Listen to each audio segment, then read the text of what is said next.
અરવલ્લી જિલ્લાના ગ્રામ્ય વિસ્તારના બાળકોને પ્રાથમિક શિક્ષણ પૂરું પાડતી સરકારી પ્રાથમિક શાળાનો શરમજનક બનાવ સામે આવ્યો છે। મોડાસા તાલુકાના અમલાઈ જૂથ પ્રાથમિક શાળામાં પ્રાથમિક શિક્ષક તરીકે ફરજ બજાવતા યશવંતભાઈ કડિયા નામનો શિક્ષક શાળા સમય દરમિયાન નશામાં ધૂત હાલતમાં જણાઈ આવ્યો હતો।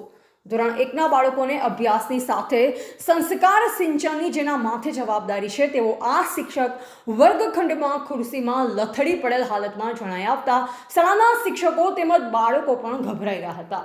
4 મહિના પહેલા જ આ શિક્ષક નશાની હાલતમાં શાળામાં આવતા ગ્રામજનો અને શિક્ષકોએ ઉચ્ચ અધિકારીઓને જાણ કરી મોડાસા રૂરલ પોલીસ સ્ટેશનમાં નશામાં ધૂત શિક્ષક સામે કાર્યવાહી કરાવી હતી। ત્યારે 21 એપ્રિલની સવારે આ શિક્ષક ફરીથી નશામાં ચકચૂર હાલતમાં હોવાથી બાળકોના હિતમાં શાળાના જવાબદાર શિક્ષક ભાવનાબેને ગ્રામજનોને જાણ કરી મોડાસા રૂરલ પોલીસને જાણ કરી હતી।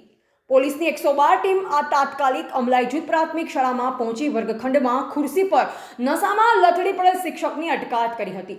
મોડાસા રૂરલ પોલીસ સ્ટેશનમાં નશામાં ડૂલ થઈ ગયેલા શિક્ષકને લવાયા બાદ પોલીસે બ્લડ સેમ્પલ લેવા સહિતની કાયદેસરની કાર્યવાહી હાથ ધરી।